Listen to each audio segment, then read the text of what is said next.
지난 8월 24일 목포. 조용했던 동네를 음산하게 만든 사건이 일어났습니다. 정체 모를 의문의 상자가 배달된 겁니다. 그때 여기서 발견을 했는데요. 나무 상자가 이렇게 놓여 있었어요. 처음에는 왔을 때 별 생각이 없었어요. 그냥 이게 무슨 박스가 여기에 이렇게 있지? 그냥 그렇게 생각을 했거든요. 이른 아침 의문의 상자를 발견한 미숙 씨는 그 상자의 모습이 어딘가 수상해 보였답니다. 이게 무슨 일인 거죠? 핑크대처럼 생긴 그런 공간 박스였거든요. 문을 열었는데 문이 열리지 않았어요. 그래서 다시 보니까 옆에 못으로 이렇게 박아져 있어서 문을 못 열게 돼 있던 거예요. 열지도 못하는 박스를 갖다 놨다고요? 상자에 못이 좀 특이하게 박혀 있어요. 옆으로 박혀 있어요? 네. 우여곡절 끝에 상자를 연 순간 큰 충격을 받았다는 미숙 씨. 탁 여는 순간 1초를 딱 봤는데 너무 놀랐어요. 왜요? 왜? 정말 트라우마로 남을 정도로 이게 각인이 돼버린 것 같아요. 사진처럼 딱 찍히는 그 장면이 누구한테 말을 할 수 없을 정도로 너무 심장이 떨려가지고요. 저는 오열을 할 수밖에 없었어요. 오열을 할 정도로 놀랄만한 게 있었다는 거예요? 도대체 상자 안에 뭐가 있었을까요? 약간 기이한 형상으로 애들이 다 죽어 있었어요. 고양이들이 너무 뒤죽박죽으로. 고양이들이. 큰 고양이도 있었고 작은 고양이도 보였어요. 포개져서 눈도 뜨고 죽었어요. 아이들이 생매장일 뿐이다. 정말 생매장을 했구나. 얼마나 무서웠을까요? 상자 속은 그야말로 처참했습니다. 아이고. 온몸이 젖은 채로 여러 마리의 고양이들이 뒤섞여 죽어있던 겁니다. 이거 어떻게 이거 고양이 지금 몇 마리? 어떻게 몇 마리에 저게? 총 10마리의 고양이가 있었는데요. 고양이들 사체가 오물과 땀으로 번복되어서 젖어 있었다고 합니다. 그냥 목적 자체가 생매장 시키기 위해서 만든 맞습니다. 것 같아요, 그렇죠? 그렇죠. 도대체 누가 왜 이런 짓을 저지른 걸까요? 여기 아이고. 보시면 저희가 이 증거품을 이렇게 보관하고 있거든요. 일단은 지금 여기 보면은 안에가 오물이 지금 있잖아요. 털이 이 정도로 빠지고 이렇게 난리를 쳤다는 거는 안에서 정말 엄청나게 애들이 몸부림을 쳤다는 거고요. 저런 것들이 다 발버둥 친 흔적이잖아요, 그렇죠? 여기가 제일 중요한데 지금 9개의 구멍을 뚫긴 뚫었어요. 드릴 비트로. 사실 숨구멍이라 하기에는 구멍이 너무 작죠. 그러니까 이 정도 구멍으로는 그 많은 아이들이 살 수가 없습니다. 아니 저렇게 작은 구멍을 만들려고 지금 일일이 다 작업을 한 거잖아요. 이거 못 박을 때 애들이 소리 질렀을 것 같은데. 아니 정말 생매장 한 거나 다름없어 보입니다. 다행히도 총 10마리의 고양이 중 새끼 고양이 1마리는 살아남았답니다. 그나마 천만다행이네, 한 마리라도. 네, 현재는 동물병원에 입원해서 치료 중이라고 합니다. 지금 상태가 괜찮을까 모르겠어요. 굉장히 불안하고 탈진되고 호흡기 질환이 약간 있었는데 안에서 밖으로 나가려고 이렇게 그 트라우마 비슷하게 이렇게 행동하고 또 제가 가까이 갔을 때는 뒤로 물러서고 이런 현상이 있었는데 지금은 굉장히 가까이 오려고 하고 서로 이렇게 사람하고 이렇게 접촉도 하고 이 증상은 지금 이제 거의 회복된 것 같아요. 이름이 미라클이에요. 이렇게 아주 기적적으로 살았다 해서 그런가 모르는데 진짜 기적이네요. 아니 어떻게 이렇게 작고 예쁜 아이들한테 너무 귀여운데 몹쓸 짓을 했을까요? 9마리의 고양이 사체가 들어있는 상자가 배달된 곳은 이 지역의 유일한 고양이 보호소인데요. 2017년 설립 이후 3년간 길고양이 중성화 수술을 비롯해 급식소를 설치하는 등의 보호 활동을 해왔답니다. 처음에 발견한 분은 얼마나 충격을 받았겠어요. 그러니까요. 여기가 또 고양이 보호단체라는 걸 이 지역 사람들은 대부분 거의 안단 말이에요. 마치 살아있는 관을 배달하듯이 저희한테 배달이 온 거잖아요, 지금. 이제까지의 아마 저희 한국에서는 한 번도 벌어지지 않은 사건이에요. 고양이를 잔인하게 학대해서 살해한 남성이 경찰에 동물 혐오 범죄의 경우 보통 1마리의 개체를 학대하는 경우가 많은데 이번 사건은 여러 마리의 고양이들을 포획해 죽였다는 점이 독특하답니다. 사건 당일 보호소 사람들은 잃어버린 고양이를 찾으러 새벽 2시까지 동네를 돌았다는데요. 평소에는 밤 10시면 퇴근을 하시는데 그날은 새벽 2시까지 보호소에 계셨다고 해요. 얼마 뒤 진희 씨 혼자 다시 돌아와 고양이를 찾다가 새벽 3시경 돌아갔답니다. 그러니까 저 때까지는 상자가 없었던 거네요. 네, 저때 보질 못하셨대요. 그리고 새벽 6시 반경 또 다른 봉사자가 보호소에 도착했고 그때 그 상자를 처음 발견한 겁니다. 그러면은 새벽 3시부터 6시 반 사이에. 그렇죠. 범인의 모습이 CCTV에 찍히진 않았을까요? 네, CCTV가 지금 제가 알기로는 여기 하나랑 여기 이렇게 두 개 있는 걸로 잡혔을 수도 알고 있는데요. 있고요. 저기 상자 버려진 곳에는 CCTV가 없는 걸로 알고 있어요. 저희들을 지켜보지 않았을까 그 생각도 들던데요. 분명히 주변에도 네네네. 탐했을 것 같아요. 네, 며칠 전이라든지 뭐 낮에 와서 한번 둘러봤다든지 분명 그랬을 것 같은데. 사건 당일 범인은 CCTV가 없는 곳에 상자를 놓고 갔습니다. 범인은 정말 계획 범죄를 저질렀던 걸까요? 아니 저렇게까지 상자에 공을 들인 걸 보면 계획도 미리 다 짰을 것 같은데요. 이 범인이 CCTV 사각지대를 알고 있었던 거 아닐까요? 그럴 수도 있겠네요.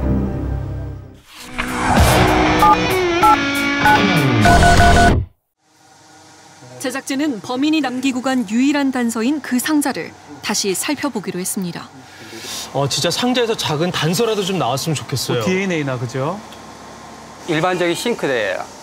일반적인 싱크대 상부장인데 그 공구를 갖고 있었나 봐요. 그래서 그 타카 총을 쏜 것 같아요. 목수들이 많이 쓰죠. 저는 그 대신 저걸 사용하려면 컴프레셔가 있어야 돼요. 제가 한번 작동해 볼게요. 아니, 상자를 만드는데 저게 필요하다고요? 지금 보시면 이거는 디귿자 총이라고 하는데 그냥 이거는 공기 압으로 해서 그냥 쏘는 거거든요. 저 완전 전문가들이 쓰는 건데요? 그렇죠. 목수나 뭐 전문가들 쓰는 건데. 공구는 지금 제가 가지고 있지는 않은데 대총이라고. 진짜 전문가가 만들었네요. 옆으로 튀어나오거든요. 이 배달된 상자에 박힌 못이 공업용 타카 못인데요. 일반적으로 타카총에 넣어서 사용한다고 합니다. 일단 못질하고 톱질을 아주 잘하는 사람이에요. 그 뚜껑을 2개의 뚜껑을 만들어 놨거든요. 작은 뚜껑 같은 경우는 이렇게 힌지를 만들어 갖고 고양이를 한 마리 한 마리씩 포획해서 계속 집어넣는 이렇게 구멍 역할을 한 거죠. 이 뚜껑의 톱질의 단면을 보면 톱질을 아주 예리하게 잘했고요. 그리고 이게 되게 두꺼워요.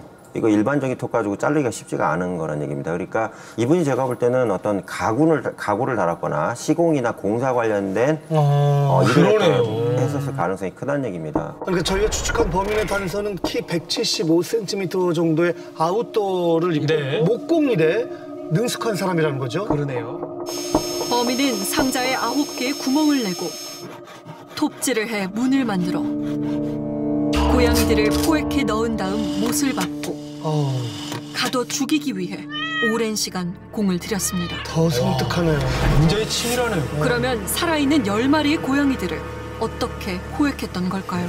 포획 부분도 궁금합니다. 일반적으로 야생동물을 포획을 한다라고 하는 것은 본인이 굉장히 많은 품을 팔아야 되는 거죠. 또 어떤 그 기술도 있어야 되고. 그러니까 이제 집단적으로 서식을 하고 있는 그곳에 가서 포획을 했을 가능성이 훨씬 더 높다고 봅니다. 최근 돌보던 고양이들이 한꺼번에 사라졌다는 캣맘을 만났습니다. 야, 이게 어디로 사라졌을까요? 이 사건의 고양이들 아닌가요? 이 무늬가 지금 거의 좀 많이 비슷하거든요. 나이 먹은 그 고양이요. 비슷하다고? 7, 8년 살았던 애니까 그래서 상태도 좀 노묘하고 빼빼됐었거든요. 걔네들 새끼 낳은 애들이 하나도 안 보여요. 올 봄에 분명히 새끼를 낳았었거든요. 근데 안 보이더라고요. 지금 무늬 이렇게 애들 무늬로 봐서는 그 비슷해요.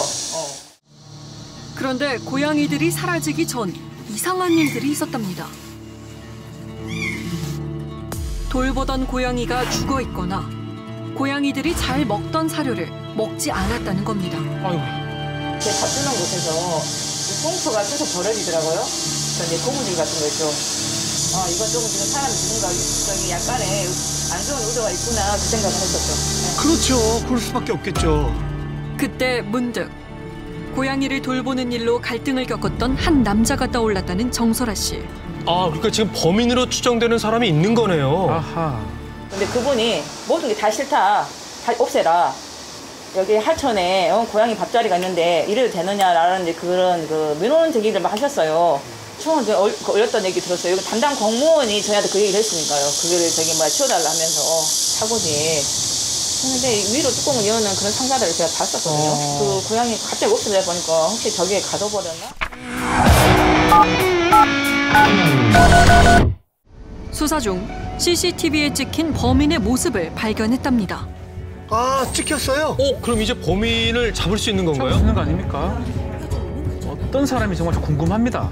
그러니까요.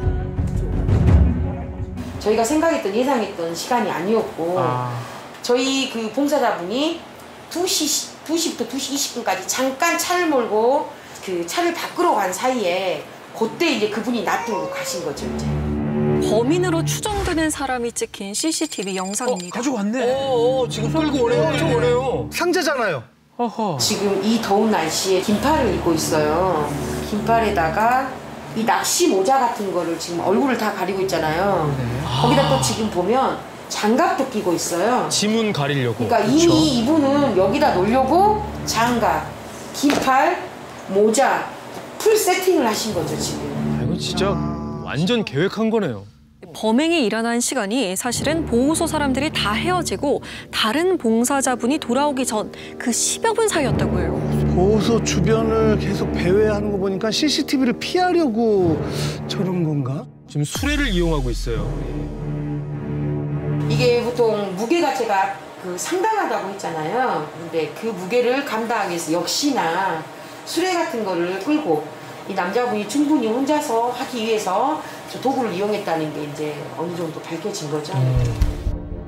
배달된 상자의 무게는 얼마나 될까? 그렇죠. 상자 자체 무게도 굉장히 무거워 보이는데 고양이가 10마리 가까이 들어있다고 하니까. 네, 진짜 무거울 것 같은데요. 들고 이동하기에는 좀 무리가 있죠. 12.3kg네요. 오, 상자 무게만. 상자 12kg에 고양이 7마리 대략 한 20kg. 그다음에 작은 애들 1kg씩 하면은 한 35kg 됐을 것 같아요. 상자의 크기라든가 또는 수레의 크기라든가 이런 것들을 고려를 했을 때 승용차에 이것을 싣고 왔을 가능성보다는 뭐 트럭이라든가 이런 것을 이용을 했을 가능성이 큽니다. 사체에서 발생되는 그 부패한 그 냄새라든가 이런 것들을 고려했을 때는 사람이 타는 그 승용차 안에는 실질 않았을 가능성이 크고. 본인이 이제 공사나 이쪽에 시공 관련된 업자라면 당연히 트럭을 몰고 다니시겠죠. 그래서 그쪽의 차량을 추정하는 것은 저는 합리적인 이유가 될 수 있다고 봅니다. 도대체 누가 고양이 10마리가 담긴 상자를 고양이 보호소 앞에 보란 듯이 두고 간 걸까요? 고양이 사체 냄새 때문이라도 승용차보다는 트럭을 이용했을 가능성이 높다. 그런데 지난 5월 보호소 근처 낚시터에서 한 남자가 트럭으로 고양이를 치어 죽인 충격적인 사건이 있었답니다. 아, 트럭이요? 이 범인의 단서와 좀 겹치는데 이게 우연인가요? 이거 실제 블랙박스 영상인가 봐요. 앞에 고양이가 있는데 그냥 가요. 그냥 가네. 저 트럭. 충분히 피할 수 있는데 좀 섰다가 가면 되거든요. 보면서 지금 그냥 치고 가는 거죠? 트럭은 한 사람 이렇게 지고 오시더니 죽어 있는 고양이를 잡고 저쪽에 가서 이제 물에다 던진 거죠. 물에 던져? 자기가 하는 말은 뭐 고양이들을 밟아서 자기는 다 죽인다고 막 그런 식으로 말을 했었거든요. 그 남자는 낚시터에 종종 나타나 고양이에 대한 혐오감을 표현했답니다. 전에도 낚시할 때도 고양이들 밥 주지 말고 여기다가 생선 놔두지 말고 물에 다시 풀어라 이런 식으로 말했어요. 고양이들한테 절대 주지 말라고. 자기는 고양이 다 죽인다고 막 밟아서 죽인다고 막. 추측으로 또 남자고 고양이를 또 싫어하고 그러니까 가장 먼저 사실 떠오른 분이 그분이었어요. 왜냐하면 사건도 적은 사건도 아니었고 저희가 거기를 경찰에 고발을 하고 그분이 지금 기소가 된 상태예요, 검찰에. 그러다 보니까 이 사람이 너무 화가 나서 보복성으로 하지 않았을까.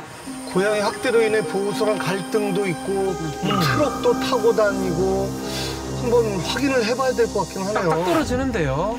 그 남자는 어떤 사람일까 알아보기로 했습니다. 고양이가 차에 치였다는 소리 못 들으셨어요? 못 들어봤어. 나 그런 소리는 안 들어봤어. 그때는 근데 도둑고양이가 맞았는데 요새는 덜 있더만 덜 있기는. 좀 사라졌어요, 고양이가? 조금 덜 있는 것 같아. 도둑고양이가 많이 있었어, 그때는. 이렇게 생기신 분이고요. 이 트럭 하신 분이고요. 나는 근데 그분이 약간 원래 고양이를 좋아해라. 자기도 그 앞에다가 기러기도 키고 뭐 개도 키고 여러 가지 키워요. 그분이 혹시 동물단체랑 좀 갈등이 좀 있어요? 아유 전혀 그러거든. 아까 뭐 시골 사람들이 뭐 동물단체하고 뭐 감정 있고 뭐라고 그러겠어요. 그 집에 일단 가보십시오. 아니 마을에서는 동물들과 뭐 그런 갈등이 크게 없는 분으로 알려져 있나 봐요. 오히려 사랑하는 사람으로 알려져 있어요. 그 남자를 수소문하던 중 낯익은 트럭을 발견한 제작진. 그분의 차량인가요? 그 트럭인가요? 저 차인 것 같은데? 오. 맞지? 맞네, 맞아. 잡으세요. 잡았네요. 때. 놓치면 안 됩니다 지금. 저 차 조금 따라가 주세요. 야. 저기 멈췄다. 아이고 참. 야. 정말 이 사람 범인일까요? 무슨 말씀을 할지 굉장히 궁금합니다. 고양이가 앞에 보이면 이렇게 차를 멈추기 마련이잖아요. 근데 선생님께서는 좀 지나가셨더라고요. 왜 그러셨는지 좀 여쭤봐도 될까요? 집에 오다가 여행이 치운 거지. 내가 번호까지 다 갖고 왔어. 나는 집에 몰랐어 거기. 그때 뭐 철가루 간 소리가 나. 그래서 차를 보내놓고 오는 때는 그랬더라고. 내가 일부러 그 고양이 치워줄 때지. 일부러는 하지 않으셨다. 일부러 하려고도 못해. 근데 고양이는 왜 이렇게 호숫가에 또 버리셨을까요, 그러면? 그런 거야, 뭐, 흙소리 나면 보기 싫을 때. 흙소리 나지고, 거기 있고, 막, 별거에 벌레 생기고 그러니까 내가 그렇게 한 거지. 고의적인 사고는 아니었답니다. 조금 실례가 안 된다면 24일 새벽에 좀 뭐 하셨는지 좀 여쭤봐도 될까요? 24일 어디요? 8월 24일? 24일 새벽에 잔다고 했죠. 그랬거든. 그런데 뭐 때문에 뭐예요? 동물 단체 앞으로 고양이를 10마리 죽인 시체를 이렇게 어떤 분이 이제 배달을 좀 하셨더라고요. 아이고, 전혀 모르는 얘기야. 이거 처음 듣는 얘기야. 이 동네 그랬던 사람 없어. 내가 그때는. 지난주 새벽에는 그럼 돌아다닌... 몰라. 뭐 처음 듣는 얘기야. 혹시라도 어디서라도 그런 말은 듣지도 않고 모른다고? 모든 게 원점으로 돌아온 상황. 도대체 이 사건의 범인은 누구일까요? 독립주택이라든가 또는 떨어져 있는 독립가옥이라든가 혼자서 살 수 있는 그런 그 가능성이 크고요. 또 하나는 정상적인 가정생활을 하지 않을 그 가능성이 높아요. 정상적으로 구성이 되어 있다면 이런 행위를 하는 그 자체에 대해서 옆에서 말리거나 또 이 행위에 대한 혐오감을 표시하거나 이렇게 될 가능성이 크다는 거죠. 지난 8월 24일 새벽 9마리의 고양이 사체가 들어있는 상자가 배달된 충격적인 사건. 범인에 대한 단서를 아시거나 목격하신 분은 제보를 부탁드립니다.